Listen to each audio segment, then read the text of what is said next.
Section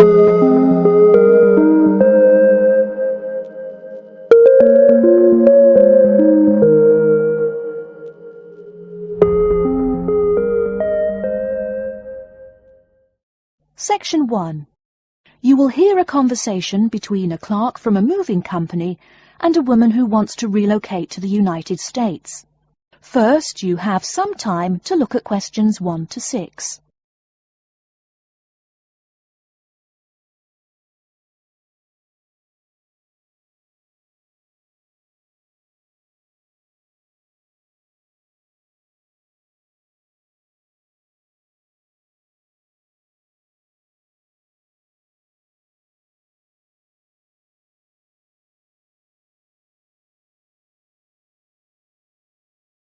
Listen carefully and answer questions 1 to 6. Good morning, ma'am, and welcome to Australia's Moving Experience. How can I help you? Well, I hope you can help me. I'm so up in the air right now. Just calm down now. Let me guess. You're moving and it has you a little confused. That's it exactly. You see, I'm relocating to the United States next month, and I'm having a hard time getting organised. Here, fill out your name and address and let me ask you a few questions. Oh, what should I call you? My name is Jane Bond. OK, Jane, first of all, what's your work phone number? In case I have any questions about things. My work phone is 9463 550. But please try not to call me too often there. My boss hates personal calls. So does mine, ma'am. So does mine. And what address should we ship your things to? My new company is letting me stay temporarily at 509 Clark House. That's C-L-A-R-K. 1137 University Drive in Seattle. Seattle? Beautiful city, I hear. Mountains right beside the ocean almost. Cooler than Australia, too. OK, and when should we come pack your things? I guess that would be on Monday, March 11th. Do you want any help with an after-packing clean-up? We do that for a small additional charge. Yes, that would be helpful. I promised the landlord I'd give her the keys back by 5 p.m. on Thursday the 14th. Great. We'll just schedule the clean-up for that day. That way, the place will smell clean and there'll be no dust. Well, you do think of everything. Oh, how much is this going to cost? Here is a list of our basic prices. Oh dear, this seems rather expensive. Yes, ma'am, but you're paying for the best. We're careful and we're fast. Like we say, the only thing we break are speed records getting you moved. Well, maybe that's so. Oh, I nearly forgot to tell you. I don't want my furniture shipped with me. I won't be looking for an apartment till after I arrive in America. Would it be possible to put my furniture in storage here for a month, then have it sent along later? Of course, we do that all the time. A couple of other things. Here at A Moving Experience, we try to pack your things logically. We don't just throw stuff in boxes.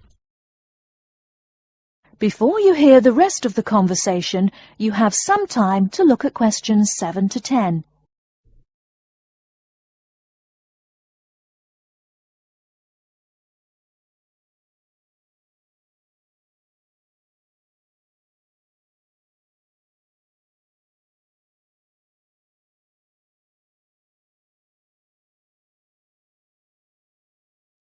Now listen and answer questions 7 to 10.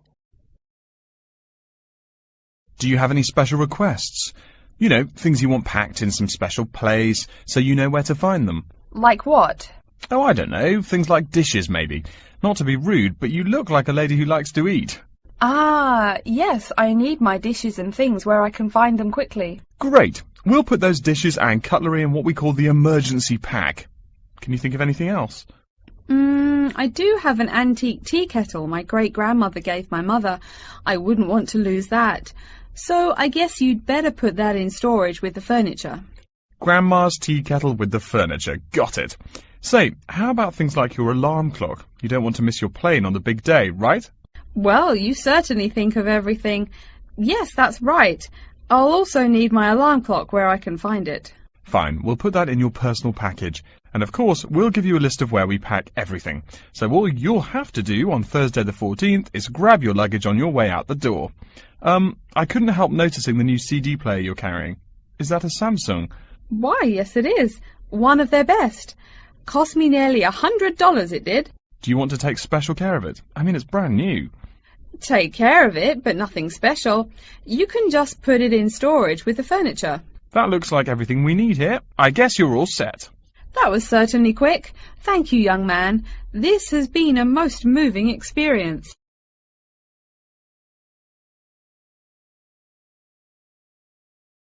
That is the end of part 1. You now have half a minute to check your answers.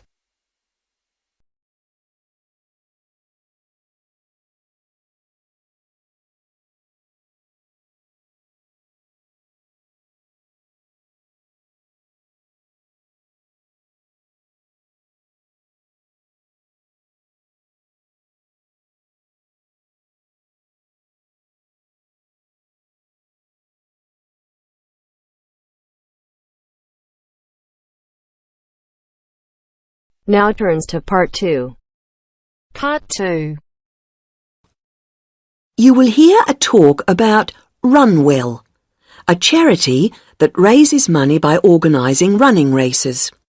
First, you have some time to look at questions 11 to 17.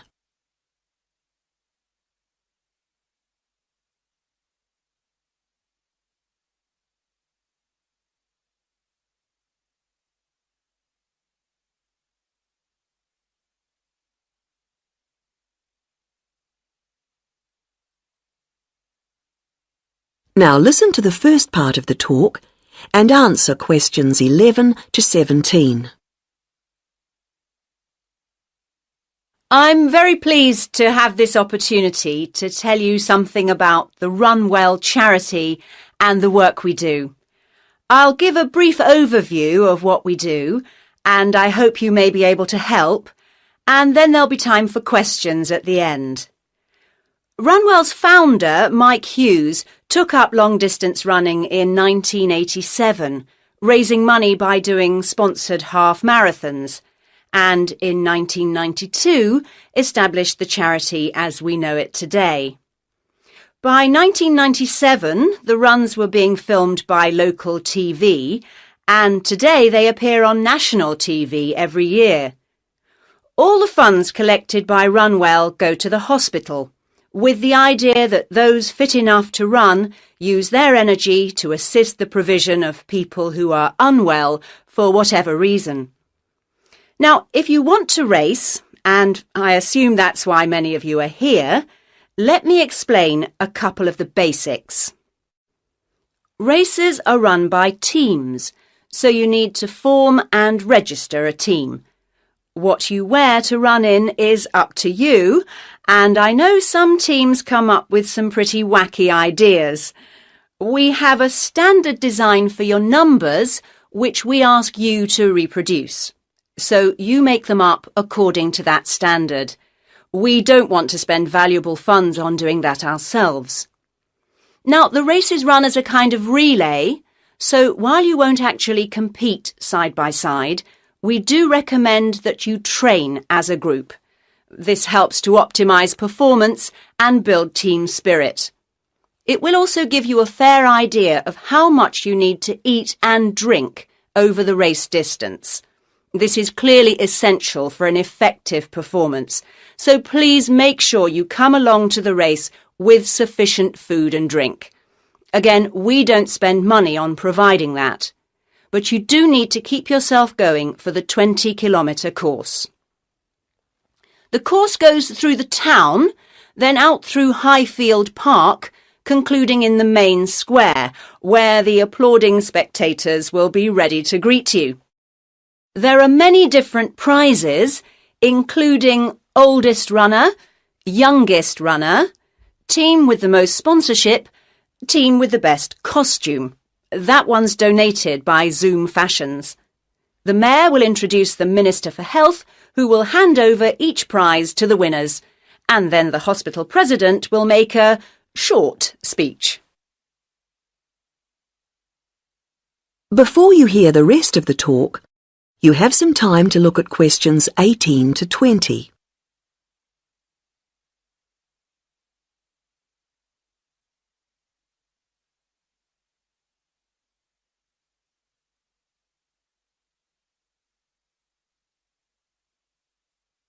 Now listen and answer questions 18 to 20.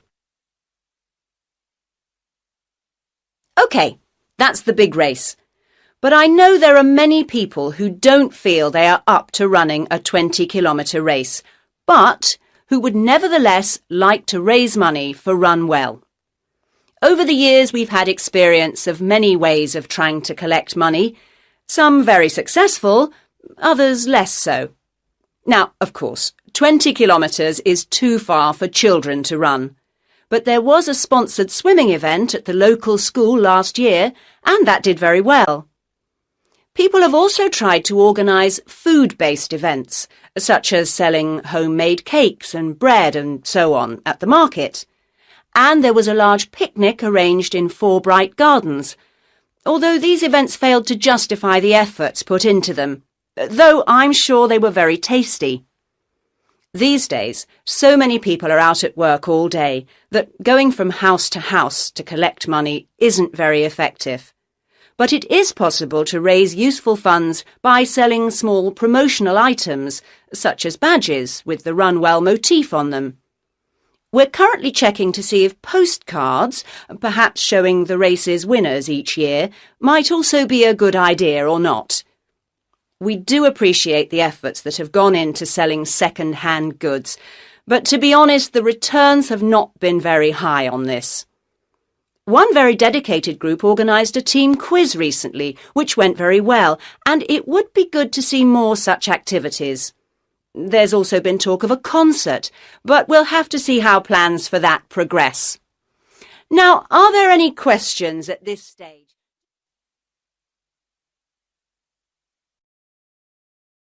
That is the end of part 2. You now have half a minute to check your answers.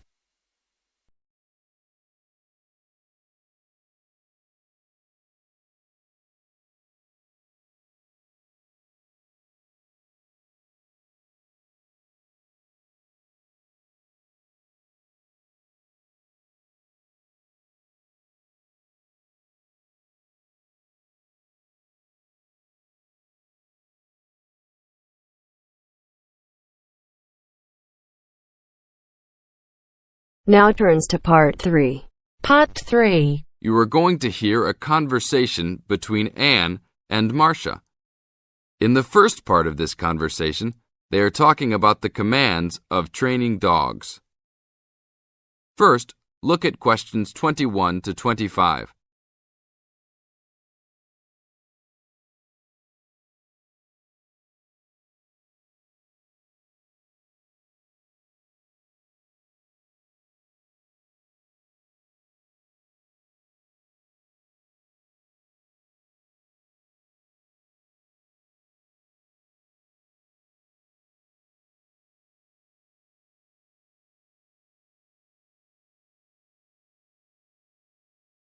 Now listen to the first part of the conversation and answer questions 21 to 25. Complete the table showing different commands for different forms of dog training. So that research paper we have to do next, the one about how are different styles of training dogs, how do you think you'll approach writing it? You know, I've been thinking about it. I feel that the best way to write it is to divide the paper into 2 main parts. In the first part, we'd be analysing some examples of each style of training dogs. Right, what the styles are. After that we can talk about how each style can be used so that the dogs learn something different from each one. Indeed. Maybe we could draw a chart and compare examples of each style of training, one at a time. So the different kinds of training would be simple obedience training. There you would have things like teaching them to sit, stay in one place and so on. Right. So included in here would be simple audio commands like speak. Yes, basic commands are just spoken words, aren't they? And then there would be the more guard-oriented training, where the dogs are trained to know a specific place well. Patrolling and barking are probably the best examples, because most people have seen them in many places, especially in homes. And this would lead us to the attack dog training, which is physical as well as spoken, training the dog to knock someone down, and even biting if they have to. Right, so there's another category as well, sniffing dogs, which make up the searching category. I've read that in the UK, every major airport and government building has these dogs to search for all kinds of dangerous items. In the second part of the conversation, Anne and Marcia talk about all kinds of training and what kind of dogs they are suitable to. Look at questions 26 to 30.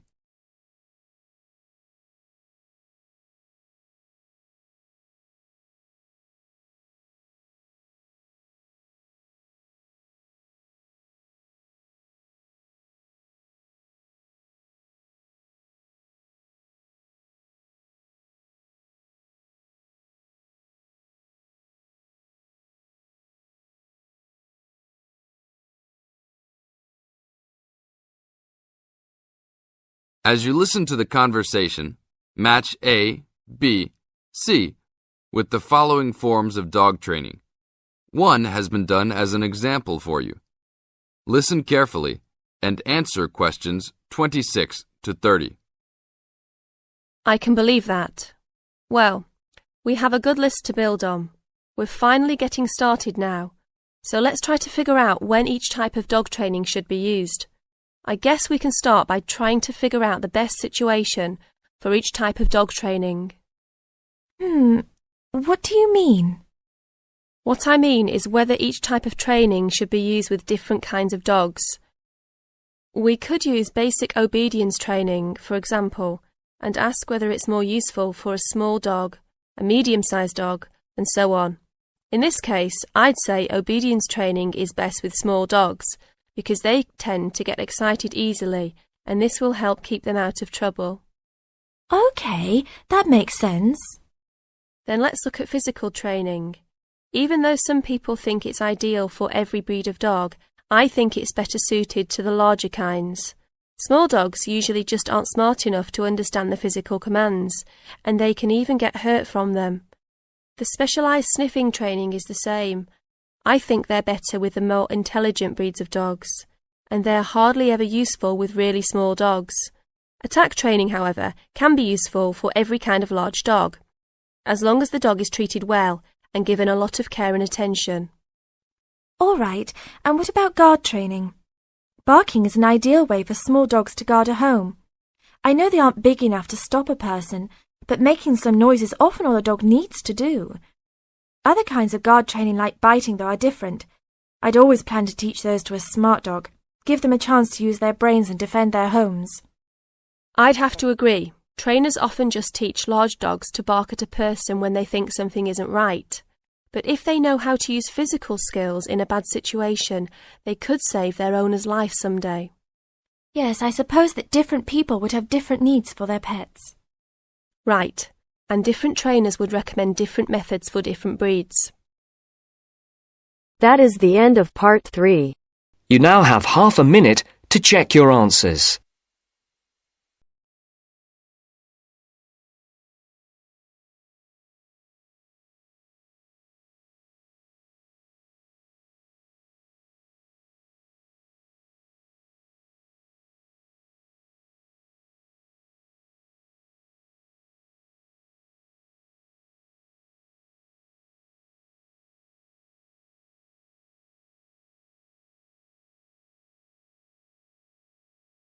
Now turns to part 4. Part 4. You will hear a talk from a member of the Conservation Society talking about green cleaning. First, you have some time to look at questions 31 to 34.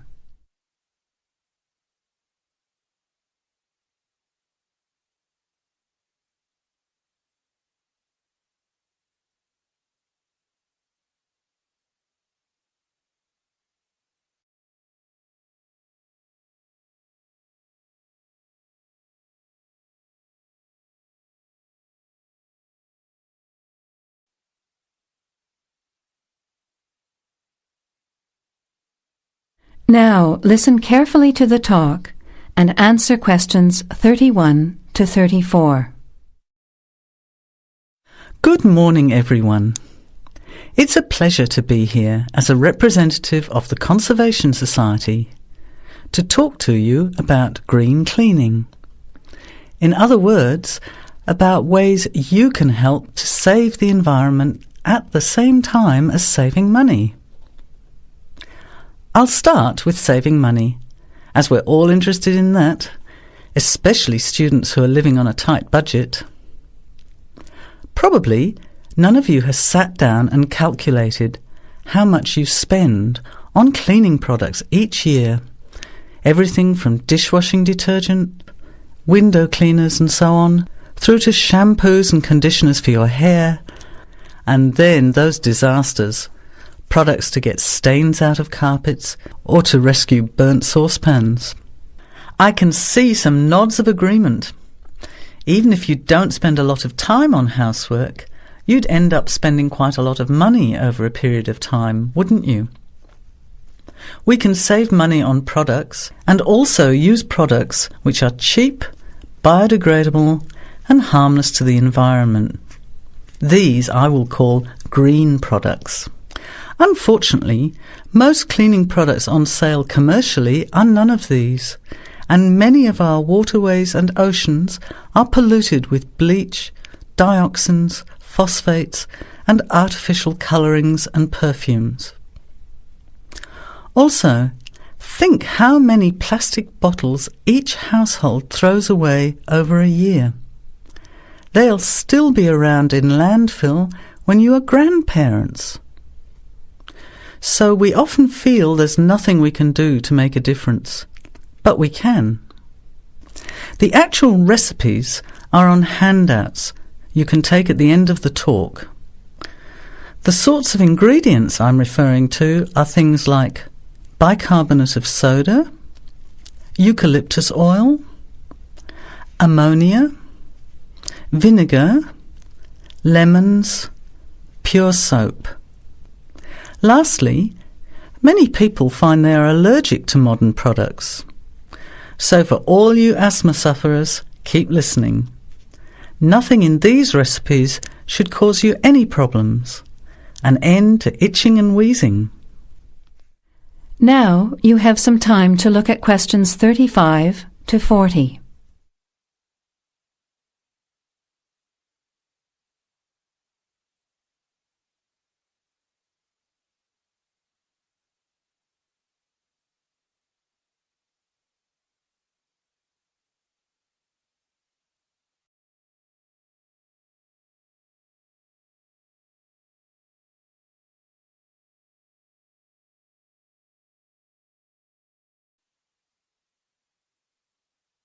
Now listen and answer questions 35 to 40.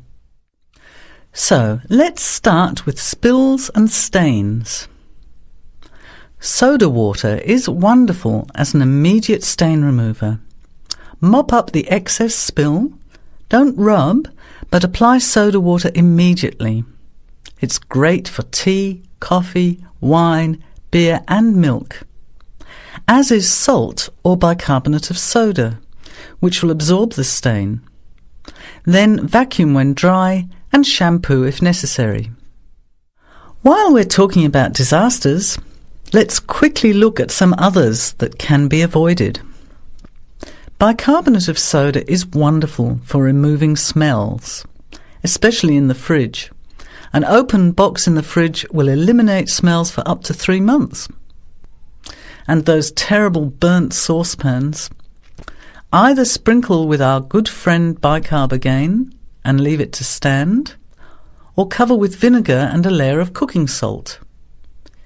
Bring it to the boil and simmer for 10 minutes, then wash when cool. Much cheaper than a new saucepan. Then there are heat rings on wooden furniture. Simply rub with a mixture of salt and olive oil, or for scratched furniture, use olive oil and vinegar. Now, let's look at general cleaning. First, the floors. If your floor covering is made of slate, cork or ceramic tiles or lino, it probably only needs a mop or a scrub with vinegar in a bucket of water. Carpets can be shampooed using a combination of pure soap, washing soda, cloudy ammonia and some boiling water. You put a small amount of this mixture onto the mark on the carpet, rub with a cloth until it lathers, and then wipe off the excess. A smelly carpet can be deodorized by sprinkling bicarbonate of soda on the surface, leaving overnight, and vacuuming off the next day. Cleaning in the kitchen, bathroom and toilet is the next section. That is the end of part 4. You now have half a minute to check your answers.